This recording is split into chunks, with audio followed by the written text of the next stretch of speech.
Meus queridos irmãos, que a graça e a paz de Jesus estejam conosco.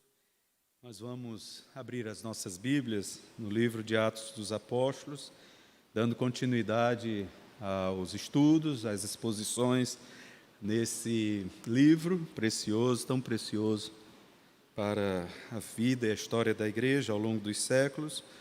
E nós vamos prosseguir então. O reverendo Edmilson, na terça-feira passada, foi até o verso 22, nós estávamos ali num curso, e hoje nós vamos do verso 23 ao verso 31. Na próxima terça, nós terminamos o capítulo, se Deus quiser, terminaremos o capítulo e vamos adentrar no capítulo 5, porque aí a gente tem uma coesão no que está acontecendo.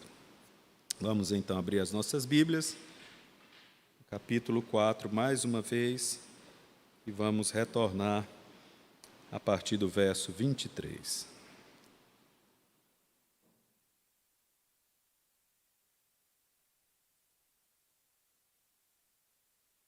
Se Deus já sabe, por que orar? Você já viu essa frase? Antes da gente ler o texto, você já viu essa frase, essa pergunta, aliás? Se Deus já sabe, por que orar?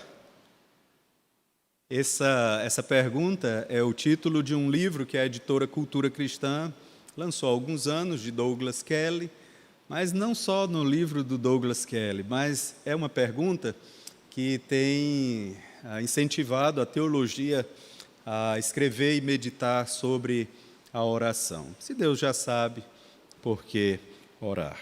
O nosso texto, ele de certa forma vai nos responder sobre isto também. A igreja em oração. Uma vez soltos, procuraram os irmãos e lhe contaram quantas coisas lhe haviam dito os principais sacerdotes e os anciãos. Ouvindo isto, unânimes, levantaram a voz a Deus e disseram: Tu, soberano Senhor, que fizeste o céu, a terra, o mar e tudo o que neles há, que disseste por intermédio do Espírito Santo, por boca de Davi, nosso pai, teu servo. Por que se enfureceram os gentios e os povos imaginaram coisas vãs? Levantaram-se os reis da terra e as autoridades ajuntaram-se a uma contra o Senhor e contra o seu ungido. Porque verdadeiramente se ajuntaram nesta cidade contra o teu santo servo Jesus, ao qual ungiste Herodes e Pôncio Pilatos, com gentios e gente de Israel, para fazerem tudo o que a tua mão e o teu propósito predeterminaram. Agora, Senhor, olha para as suas ameaças e concede aos teus servos que anunciem com toda a intrepidez a tua palavra, enquanto estendes a mão para fazer curas, sinais e prodígios por intermédio do nome do teu santo servo Jesus. Tendo eles orado, tremeu o lugar onde estavam reunidos. Todos ficaram cheios do Espírito Santo e, com intrepidez, anunciavam a palavra de Deus. Assim também, ó Deus, nesta noite, dá-nos a ousadia, a disposição e a intrepidez, não só para falarmos da Tua palavra, mas também para ouvirmos, que sejamos bons servos e que na nossa comunicação o Espírito Santo nos traga uma mensagem oportuna. E que as palavras que vierem aos meus lábios e o meditar do nosso coração sejam eles agradáveis ao Senhor, nosso Deus, Redentor, nosso soberano Senhor, hoje e para sempre, em nome de Jesus. Amém.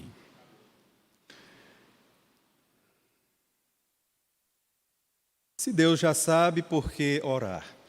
Vamos relacionar isso às missões. Se Deus já sabe, por exemplo, onde estão os eleitos, por que orar por missões?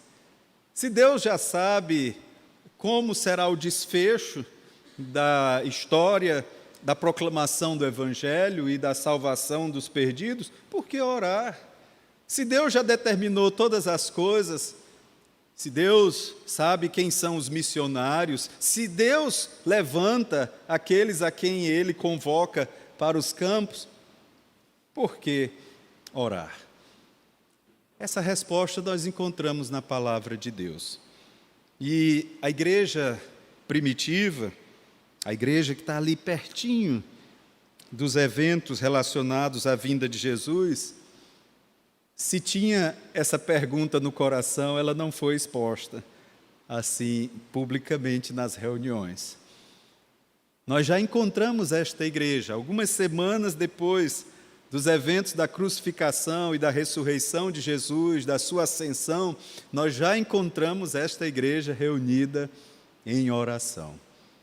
Naqueles 10 dias que separaram a ascensão de Jesus, a sua subida aos céus e a descida do Espírito Santo, o dia de Pentecostes, a igreja, uma das coisas que fez quando estava, uma das práticas ali reunidas no cenáculo foi a oração.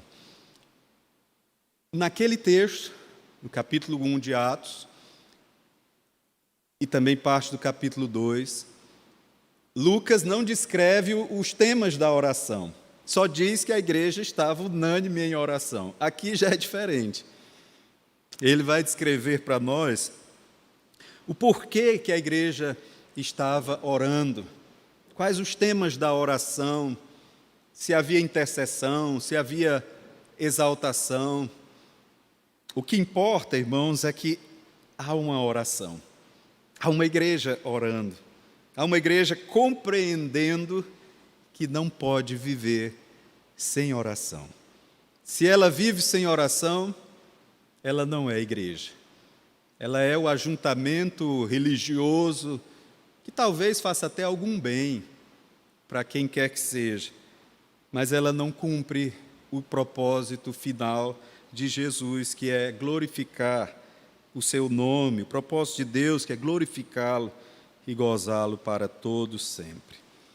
Nós vimos no estudo que o reverendo Edmilson expôs no encontro passado, os primeiros 22 versículos deste texto, que há uma coisa nova agora na igreja. Não demorou muito. Uma crise se instalou na igreja, naquele grupo. Eles vão ter de enfrentar os primeiros problemas, as primeiras lutas, talvez algo que ninguém queira. Quem é que quer começar um negócio? Quem é que quer começar um projeto novo e já de cara enfrentar problemas? Muitos jovens cristãos hoje ingressam nas universidades e não demora muito para enfrentarem oposições, lutas, discriminações, dificuldades. E em outros projetos também de nossas vidas, a possibilidade de logo no início termos de enfrentar grandes problemas, grandes crises. Aqui também, no que diz respeito ao trabalho da igreja. Não é crise financeira, o texto não vai nos dizer que tinha uma crise financeira na igreja, não é crise de desvio moral, nem Pedro, nem João, nem nenhum dos apóstolos está envolvido em algum escândalo, em alguma crise moral, nem tampouco é ainda a crise de poucos obreiros. Essa crise sempre nos acompanha. O próprio Jesus nos alertou que o campo é grande, a seara é grande, os trabalhadores são poucos. Mas naquele momento não é essa a crise que se estabelece, o problema que se estabelece no meio da igreja. E qual é este problema? Os primeiros versos do capítulo 4 vão nos dizer: Pedro e João foram presos pelas autoridades religiosas, e o motivo está lá no verso 2, porque eles estavam ensinando o povo e estavam proclamando em Jesus a ressurreição dos mortos. E aí o reverendo Edmilson destacou, enquanto eles foram presos, a igreja continuou crescendo, e no verso 4 nos diz que se chegou, aliás, o número dos homens que creram a perto de 5.000. Ele, inclusive, nos chamou a atenção para essa questão dos números. Eu não estava gazeando aula, não, porque eu assisti depois. Viu? Essa é uma vantagem da gente ter o registro. Não é? A gente pode assistir depois, um pedacinho cada dia, ali com a Bíblia do lado, e vai ouvindo e marcando. Graças a Deus por esta bênção. Então, a gente viu isso, né, no estudo passado. Eles tiveram a oportunidade, então, de uma defesa. Eles foram presos, né, por causa desse incômodo que as autoridades tiveram por conta da mensagem do Evangelho. Dos versos 8 a 12, depois da defesa dos apóstolos, que foi a apresentação do Evangelho. Essa é uma característica das defesas daqueles que foram presos por causa do nome de Jesus e foram levados aos tribunais. As suas defesas não eram do tipo: eu tenho esse direito, eu tenho aquele determinado direito, eu solicito um habeas corpus, eu solicito uma audiência com esse ou com aquela outra autoridade. Na verdade, as defesas eram sermões, apresentações do Evangelho. Eles aproveitavam para pregar o Evangelho, pregavam o Antigo Testamento, não menosprezaram os profetas, não menosprezaram os salmos, a literatura sapiencial. Eles pregaram a palavra de Deus. E no verso 17, o que acontece então é, para que seja impedido o progresso do Evangelho, eles são advertidos para que não falem mais acerca desse nome, sobre esse nome. Então, no verso 18, recebem uma ordem para que não falem desse nome. Ordem descumprida, porque importa muito mais obedecer a Deus do que aos homens. E toda ordem que impõe desordem nessa relação entre nós, discípulos de Jesus, e o Senhor, é ordem que deve ser descumprida, para que se mantenha a ordem entre nós e Deus. Essa é a ordem principal a ser observada. Mas, enfim, nós temos uma oposição clara ao Evangelho, uma oposição clara à mensagem de Jesus. Por mais que haja uma mensagem antiga, por mais que haja a mensagem dos profetas, por mais que esteja lá a Torá, a literatura sapiencial, por mais que haja uma mensagem de Deus, há uma mensagem nova sobre um fundo velho. E essa mensagem é: Cristo Jesus, o Messias prometido, o Filho de Deus, esteve entre nós, foi morto, mas o Senhor o ressuscitou, Ele está vivo. E Ele notifica aos homens que se arrependam e creiam nele, e assim gozem da vida eterna. Então, chegamos no nosso texto. Mas antes, precisamos fazer uma pergunta. Será que nas nossas vidas nós enfrentamos algum tipo de problema por causa da nossa identidade cristã, da nossa identidade evangélica? Será que isso tem provocado alguma crise nas nossas vidas ou nas nossas famílias? Jesus disse que os inimigos do homem, né, daquele que ele chama, serão os da sua própria casa. Será que o fato de seguirmos a Jesus tem provocado alguma crise na nossa vida? Você consegue enxergar alguma oposição do Evangelho como sendo uma crise em sua identidade, em sua vida e em sua missão? Vamos lá, então. Já definimos qual é o problema, qual é a crise no meio da igreja. É a oposição que a igreja começou a ter de enfrentar. Os versos 23 ao verso 31 vão narrar para nós, Lucas vai narrar o modo como a igreja reagiu, então, a essa oposição, a essa hostilidade, a essa crise que se estabelecia. E a resposta é: a igreja se comportou e reagiu com um ministério sólido de intercessão. Não abriu mão da intercessão.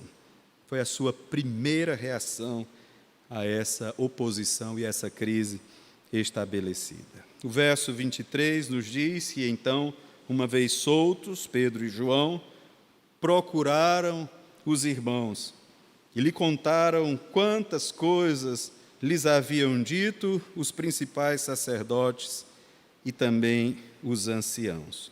Ouvindo isso, unânimes, levantaram a voz a Deus e disseram: Tu, soberano Senhor, que fizeste o céu, a terra, o mar e tudo o que neles há.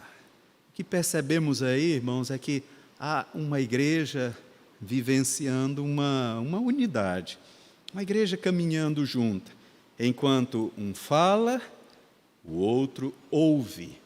Há aqueles que falam, aqueles que contam, que falam acerca de Deus para os discípulos, para aqueles que precisam ouvir, mas falam também a Deus acerca das dificuldades, dos problemas, falam a Deus, falam de Deus, e se estabelece uma comunicação. Então, eles levaram tudo o que os chefes e líderes lhes havia dito, inclusive sobre as ameaças que eles sofreram, está lá no verso 21. E a igreja, sensivelmente ouvindo. Verso 23, ouvindo isto, a igreja deu atenção.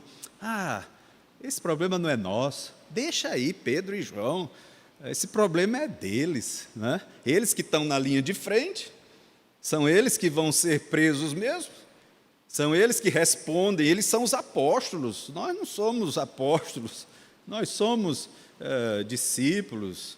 Ainda não tem os diáconos, viu? Os diáconos vão aparecer no verso 6. Então, Gerardo, não tem diácono ainda. Daqui a pouco, faltam só 2 capítulos.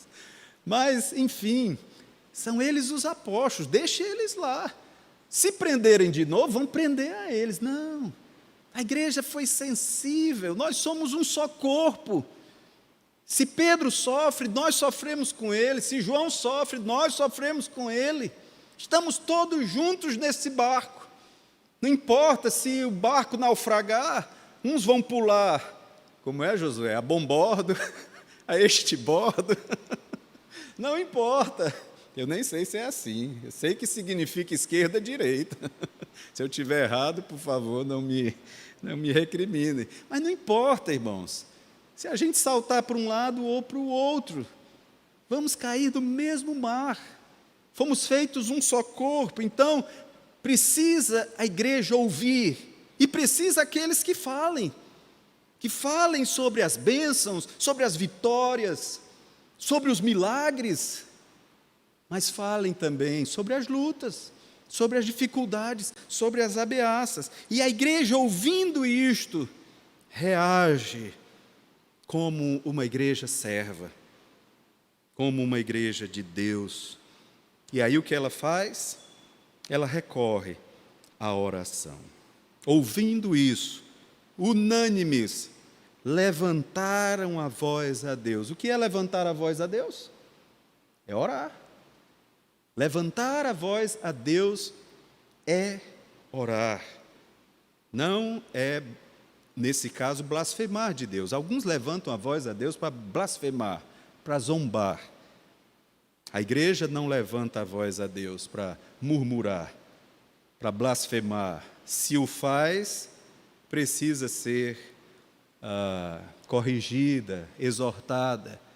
E nem tampouco a igreja deixa de levantar a voz a Deus. Se o faz, também precisa ser exortada. Mas a igreja levanta a voz a Deus, unânime, e declara: Tu, soberano Senhor, que fizeste o céu, a terra, o mar e tudo que neles há. Então, é uma igreja que está ali mobilizada contra essa oposição que se inaugurou e que vai permanecer e permanece até os dias de hoje, mas a igreja está mobilizada em oração. E aí, como eu disse a vocês, diferente das primeiras reuniões de oração, essa reunião de oração tem a sua liturgia descrita bem aqui por Lucas. Vamos ver os elementos, então, desta oração e como esses elementos caracterizaram a reação da igreja àquele novo momento. Ó soberano, tu fizeste o céu, a terra, o mar e tudo que neles há. O primeiro momento dessa oração, irmãos, é um reconhecimento de que Deus reina sobre tudo que é conhecido, a sua criação, sobre tudo que é desconhecido. Ele conhece tudo, nós não, mas Ele, como Deus soberano, conhece todas as coisas.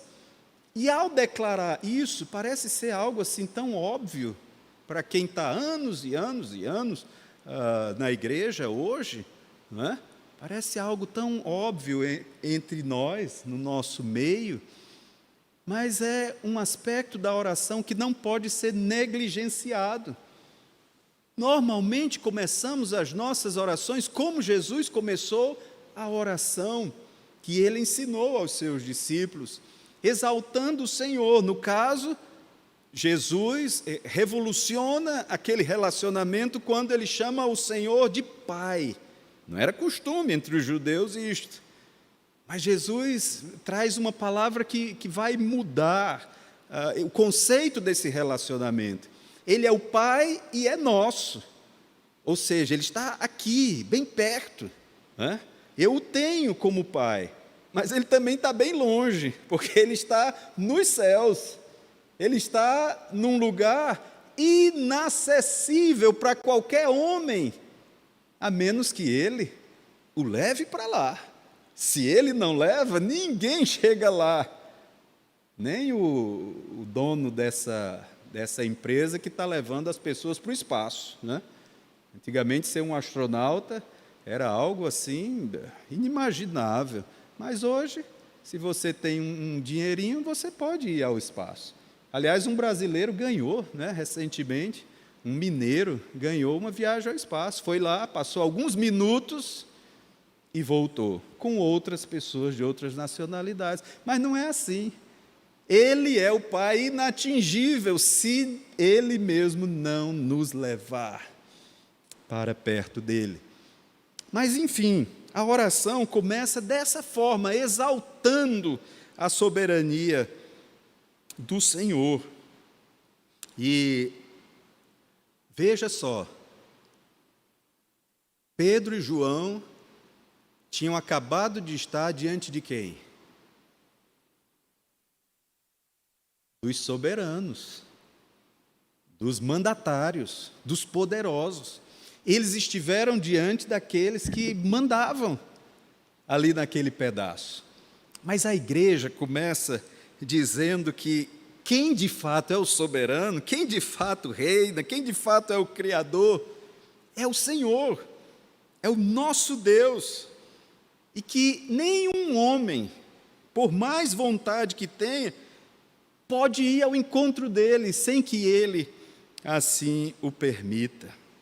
Então, se nós relacionarmos a oração às missões, e Deus está preparando esta igreja, e essa igreja aos poucos está progredindo, há um progresso espiritual, há um progresso geográfico, né? Há um progresso na oração, na palavra, e Jesus falou sobre esse progresso. A igreja tinha de sair de Jerusalém, Samaria, Judéia e até os confins da terra. Então a igreja vai progredindo, mas então se nós relacionarmos a oração ao nosso ministério missionário, podemos concluir que as missões não começam intercedendo pelos missionários que estão nos países perseguidos, nem intercedendo por recursos, não.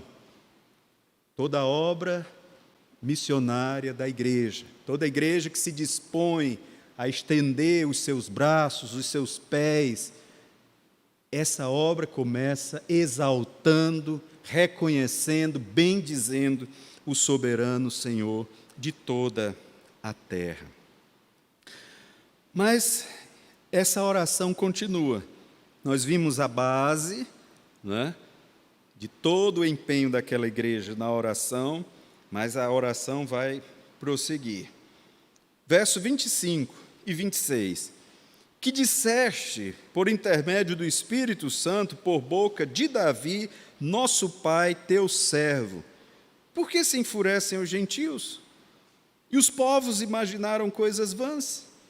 Levantaram-se os reis da terra e as autoridades ajuntaram-se a uma contra o Senhor e contra o seu ungido.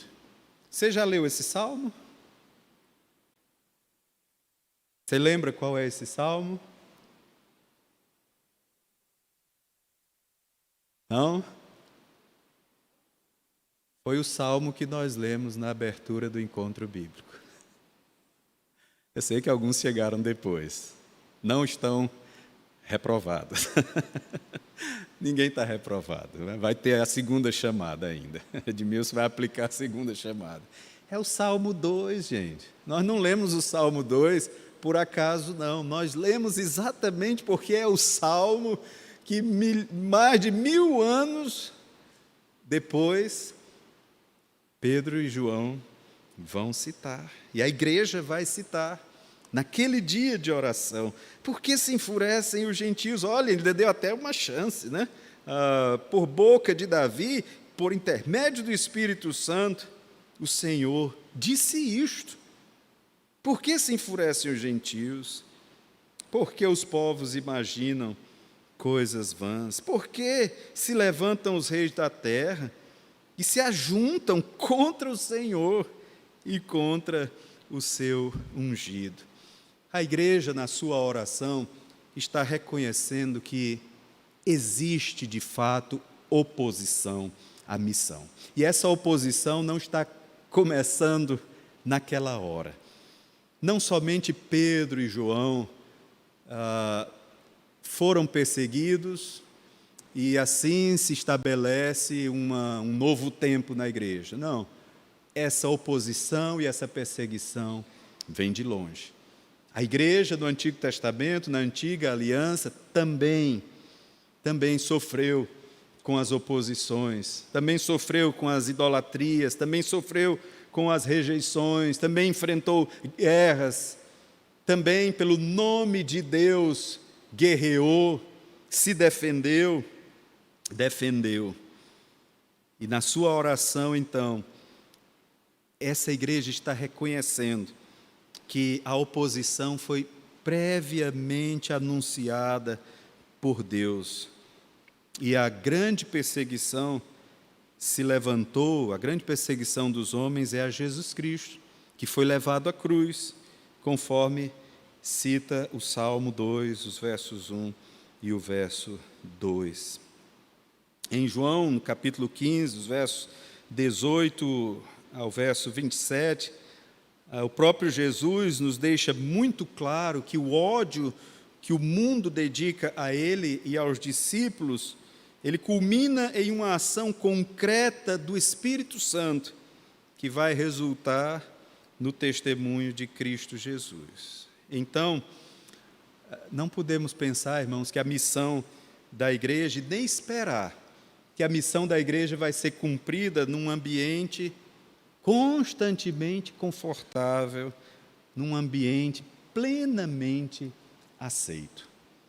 Há grande possibilidade, e como o reverendo Edmilson falou no estudo passado, nós enfrentamos oposições, enfrentamos lutas de todos os lados.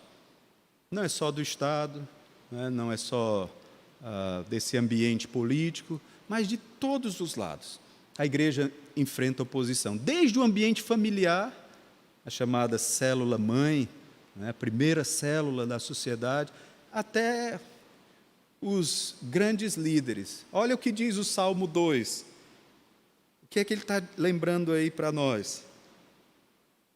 Os reis da terra, as autoridades, fizeram uma reunião. Qual era a pauta da reunião? Vamos enfrentar o Senhor. Fizeram uma reunião contra o Senhor e contra o seu ungido. O que diz o verso seguinte? Que o Senhor fez o quê? O que eu estou fazendo agora? O Senhor riu deles. Riu-se o Senhor deles. O Senhor olhou e viu lá o G8, sei lá, G20, G não sei o quê, reunido, a cúpula, todos bem vestidos, tramando contra o Senhor. E diz o texto que o Senhor riu dele. Ah, pastor, Deus levou esse negócio na brincadeira? Não, Deus levou a sério. Mas é um negócio tão patético que o Senhor ri, não é a primeira reação dele. Mas o verso seguinte diz que ele se ira, né? E na sua ira ele toma providências. E o Salmo termina dizendo uma grande advertência para os reis e para todos nós: beijai o filho, para que ele não se enfureça.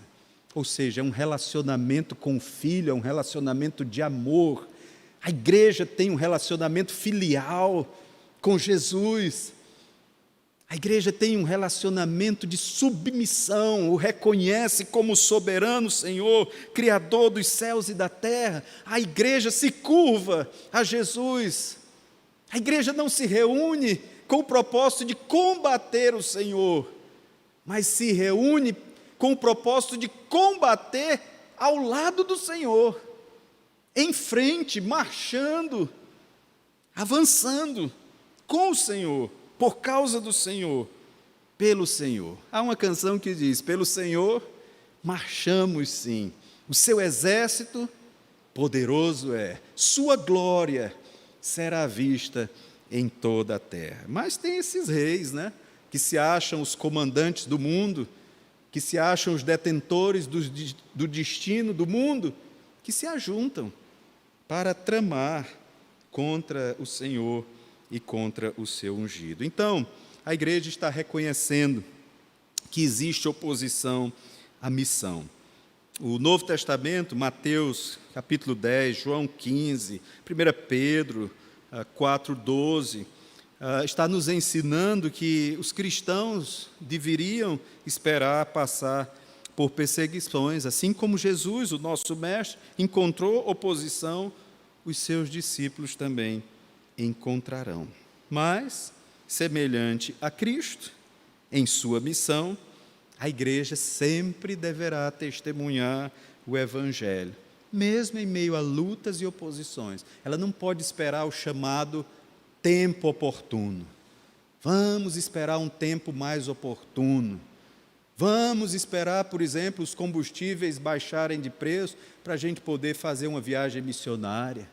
Vamos esperar que a economia dê melhores sinais. Vamos esperar passar as eleições para ver se dá certo a gente fazer algum planejamento, algum projeto. De forma nenhuma. Se Satanás concorrer nessa eleição e ganhar a eleição, não tem problema. A igreja não depende de quem está governando, nem o Estado, nem o governo, nem a prefeitura, nem quem está sentado nas câmaras, nem quem está fazendo as leis, nem quem está julgando. A igreja não depende disso. Para testemunhar fielmente de Cristo Jesus, ela depende do Espírito Santo. Dependendo do Espírito Santo, ela depende da oração, ela depende da palavra, ela depende da graça, ela depende do compromisso. Ela depende de você e depende de mim, mas não depende de governos. É claro que leis podem prejudicar o trabalho da igreja. É claro que as perseguições, as oposições vão tentar prender a palavra, aprisionar a palavra, impedir o avanço da igreja. Há uma influência nisso, claro. A gente deve orar para que Deus envie bons governantes.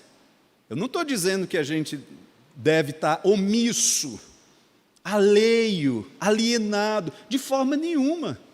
Mas o que eu estou dizendo é que se os nossos anseios políticos não forem atendidos, não é motivo para a igreja parar, desanimar, desistir, repensar o seu planejamento.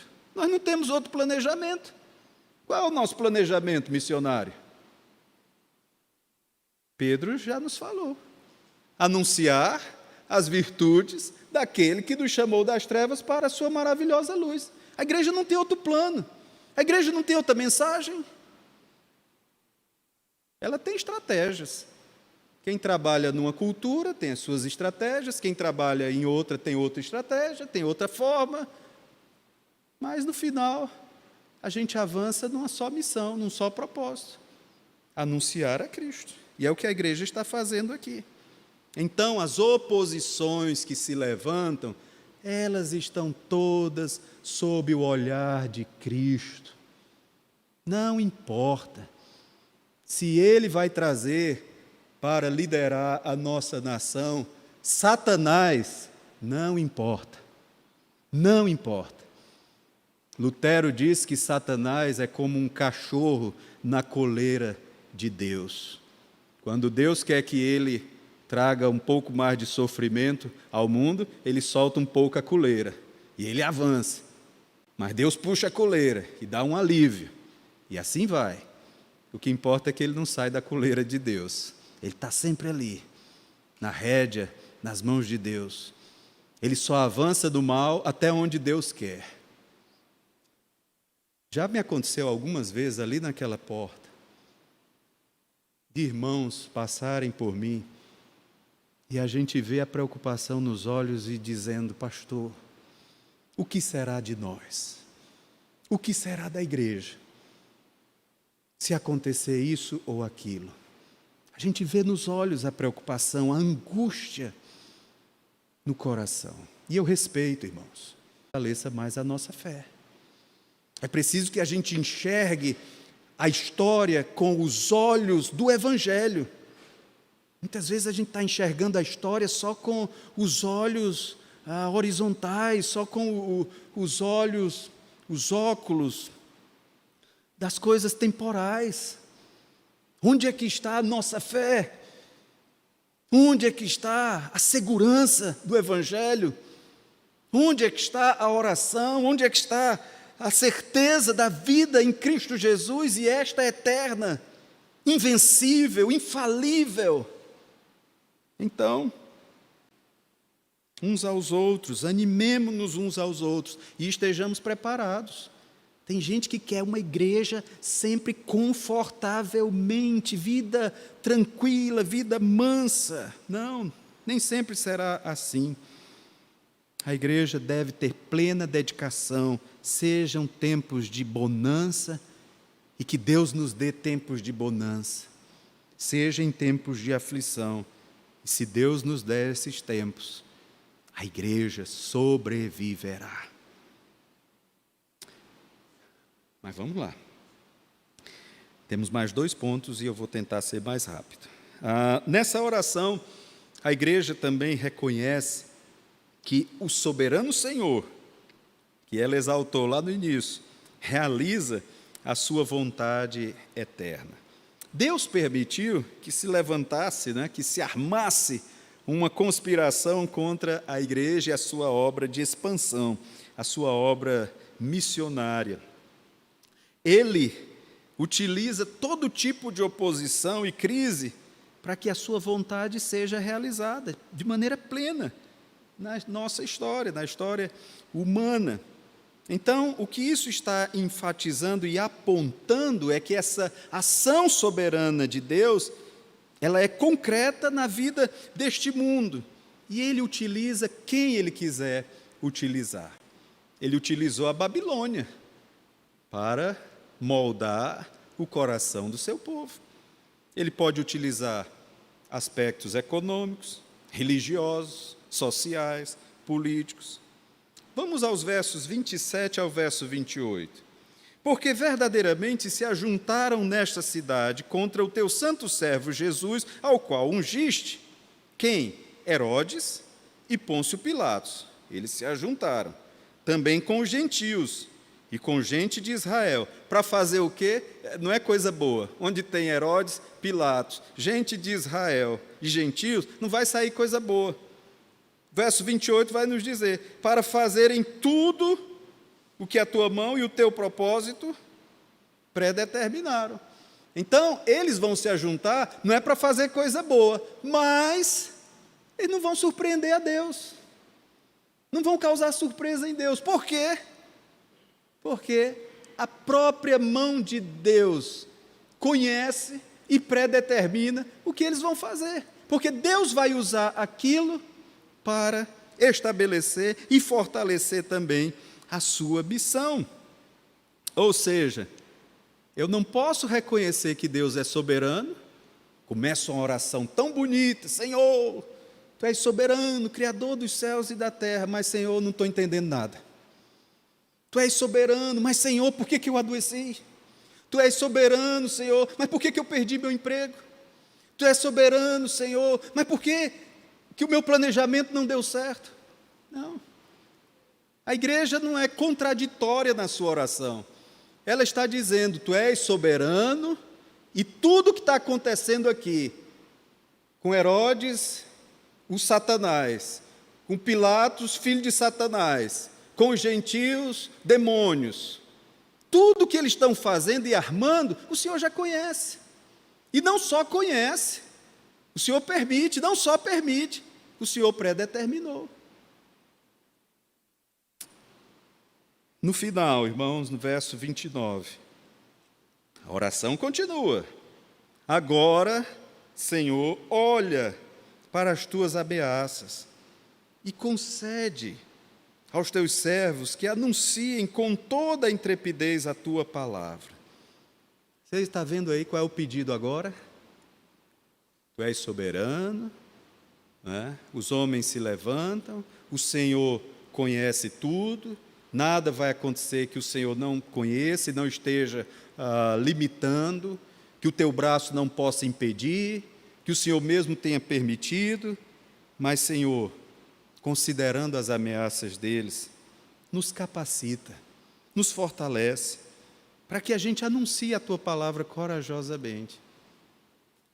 Percebe, irmãos, que oração. Eles não estão dizendo assim, Senhor, tira-nos daqui, Senhor. O Senhor está vendo o que está acontecendo. Daqui a pouco vai se levantar um Saulo. Daqui a pouco Tiago vai ser traspassado ao fio da espada. Daqui a pouco Estevão vai ser apedrejado, irmãos. E a igreja não está orando, Senhor, leva a gente fora daqui, tira a gente dessa. Senhor, nós estamos enrascados, nós estamos perdidos. O que vai ser da nossa vida? Senhor, eu quero viver um pouquinho mais, ainda não fiz nada, eu ainda não estudei, eu ainda não trabalhei, eu ainda não conheci a Disney. Que diga o Ariano Suassuna, né? Um dia, eu fui pregar ali para as crianças, no culto infantil, a mensagem bíblica. O tema era a volta de Jesus. E a gente estava estudando na SAF, dia de quarta-feira à tarde, o assunto do Apocalipse. E eu estava já pensando que Jesus voltava e a gente não terminava o estudo com a SAF. Já tinha 3 anos já a gente estudando Apocalipse. E a Gleice disse, Ricardo, eu não ia pregar naquele dia, disse, tu pode ir lá dar a mensagem? Posso. Aí começamos e tudo, e as crianças, é diferente daqui, elas interrompem mesmo, e perguntam, e querem explicação. E uma delas disse, pastor, eu não quero que Jesus volte agora. Eu ainda quero, eu acho que ela disse isso, eu quero conhecer a Disney. Eu quero fazer isto e aquilo.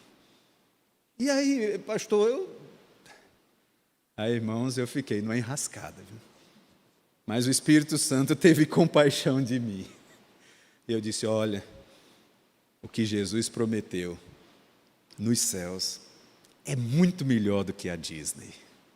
Eu não falei que tinha uma Disney nos céus, não cheguei a esse ponto, nessa alegoria. Mas o que eu disse é o que Paulo disse em outras palavras.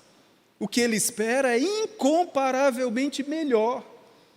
O maior prazer da sua vida nessa existência não se compara ao prazer, à alegria, o contentamento que nós vamos passar quando estivermos com o Senhor. Nenhum contentamento nesta vida é pleno, irmãos, porque o pecado está junto. Eu estou pregando aqui, estou dando um estudo, o pecado está aqui junto, está residindo em mim. Ele não dá trégua, ele não fica ali fora, vai dar o estudo que eu vou ficar aqui fora. Não. A gente está aqui por misericórdia de Deus. Se não fosse a misericórdia de Deus, Ele fulminava a gente agora. Mas é por misericórdia. As nossas melhores obras estão contaminadas com o pecado. Segundo Isaías, não passam de trapos de imundícia. Então, essa igreja está pedindo ao Senhor, nos capacita, tem ameaças, o negócio está sério. Eles estão tramando contra nós, eles estão reunidos, vão fazer leis, vão fazer o que tiver ao alcance deles para interromper a missão. Mas nos capacita, Senhor, para anunciarmos a Tua palavra, e não queremos fazer isso de qualquer maneira. Queremos fazê-lo corajosamente, com toda a intrepidez, com toda a ousadia, com toda a coragem. E assim termina a oração, com esse pedido pertinente, para que o Senhor Deus, mesmo não os livrando de todas as ameaças que iriam fazer a igreja sofrer, mas que Ele lhes desse capacidade para enfrentar lutos que viriam, capacidade para enfrentar fomes, injustiças, escravidão. A igreja era uma igreja escrava. Os bens da igreja, num determinado momento, começaram a ser expoliados. João foi preso, era um idoso, um homem doente, mas foi levado à ilha de Pátimos, porque foi considerado uma ameaça. A mensagem de Jesus foi sendo considerada mais e mais uma ameaça. Mas mesmo preso, o Espírito Santo visitou, lhe deu visões, e essas visões saíram de Pátimos e alcançaram o mundo inteiro, chegaram até nós. Nosso pastor expôs, foi a sua última exposição. A Geisa preparou já todo o texto, e esses dias será publicado. A igreja pode até estar presa, mas a palavra de Deus não está presa. Essa oração dos nossos irmãos cristãos primitivos, ela ilustra a maneira na qual a igreja deve ser capacitada e encorajada pela soberania de Deus. Quando a igreja enfrenta ameaça física, a igreja primitiva afirmava o controle de Deus sobre aquela situação. Encorajados pelo Senhor, pediram intrepidez para anunciar o Evangelho. Verso 30 diz: enquanto estendes a mão para fazer curas, sinais e prodígios por intermédio do nome do teu santo servo Jesus. Quando a igreja pede para ser capacitada para a proclamação da palavra, os discípulos também pedem a Deus que Ele sinalize essa proclamação. Através de quê? Curando, realizando sinais, realizando maravilhas. O que é que eles estão pedindo? Uma igreja sensacionalista? Uma igreja que atraia os outros pelas ações sobrenaturais? Não. O que eles estão pedindo é que a nossa proclamação não seja só uma proclamação, que ela se converta em ação. E que a nossa ação não seja só uma ação, que ela esteja acompanhada de proclamação. É aquilo que muito tempo depois os teólogos vão chamar de ortodoxia e ortopraxia. Uma doutrina reta aliada a uma prática reta.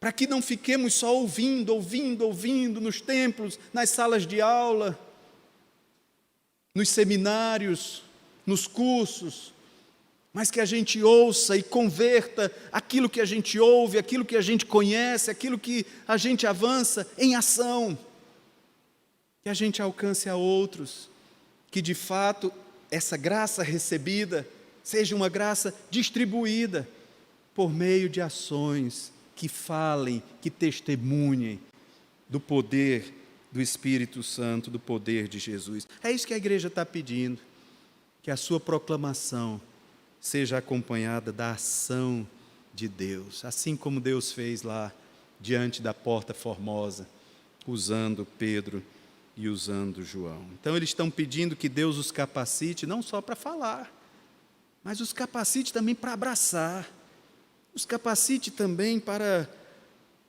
amar, para se compadecer do seu próximo, para que seja uma igreja de boas obras. Paulo vai entender isso quando ele fala aos Efésios que, pela graça, vocês são salvos mediante a fé, isto não vem de vós, é um dom de Deus, não vem das obras para que ninguém se glorie, mas ele diz que somos feitura dele, criados em Cristo Jesus para as boas obras, as quais Deus de antemão preparou para que andássemos nela.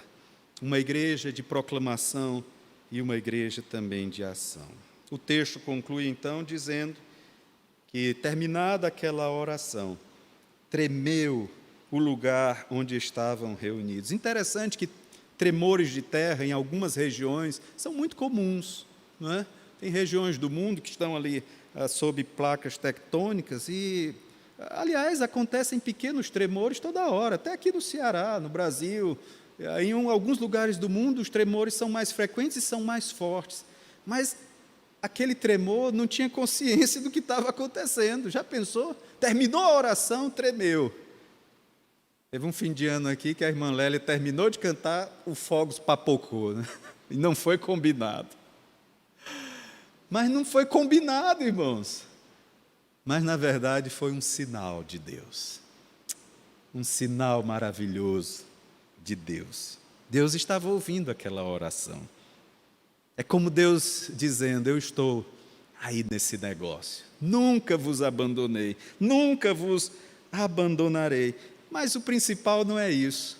O principal não é ter tremido o lugar onde eles estavam. O principal é que eles ficaram cheios do Espírito Santo e com intrepidez anunciaram a palavra de Deus. Deus respondeu a oração e respondeu rápido. Lhes deu capacitação no Espírito Santo, os encheu do Espírito Santo e eles foram envolvidos por Deus e se envolveram na obra de Deus. Não nos resta dúvida de que o resultado de uma igreja que ora é um envolvimento comprometido, um envolvimento transformador com a evangelização e com a missão. Nossa igreja em particular, irmãos, precisa estar sempre atenta a isto. Não precisamos, não podemos e nem devemos renegar ou abrir mão desse meio de graça que é a própria vida da igreja. Ser uma igreja testemunha, ser uma igreja missionária, ser uma igreja envolvida com as missões de Deus. A missão é de Deus, não é nossa. Se não formos uma igreja missionária, seremos uma igreja campo missionário. Se não estivermos com o nosso nome envolvido em projetos missionários, que Deus envolva a nossa igreja num projeto a ser alcançado. Não queremos isso. Um dia nós fomos isto. Um dia veio um missionário americano, a missão americana chegou aqui, resolveu investir nesse lugar, construiu uma casa, comprou uma casa, depois veio esse templo. E Deus tem tanto nos abençoado, essa igreja já gerou uma filha, se Deus quiser vai gerar outras. Mas essa consciência precisa ser constante. Aqueles homens foram cheios do Espírito Santo naquele dia. Não pensem que eles deixaram de orar, não. Pronto, estamos cheios do Espírito Santo, agora vamos lá. Sem oração, sem palavra, sem nada. Não, todo dia, todo dia, todo dia. Envolvidos com a obra do Senhor, envolvidos com a oração, envolvidos com a proclamação da palavra, envolvidos com o Espírito Santo. Bem, nesta noite, o nosso texto, grande parte dele foi uma oração. Nessa oração, a igreja reconheceu em Deus, soberano Criador, reconheceu a existência de oposição à sua missão ou à missão de Deus, reconheceu que o Senhor, soberano Criador, realiza a sua vontade eterna e, por fim, ela intercedeu para que Deus a capacitasse para a missão. Que Deus nos ajude a meditarmos, a refletirmos nesse texto, que a sua palavra nos fortaleça e que sejamos cada dia mais unidos em torno da missão do Senhor. Que Ele nos ajude sempre. Amém.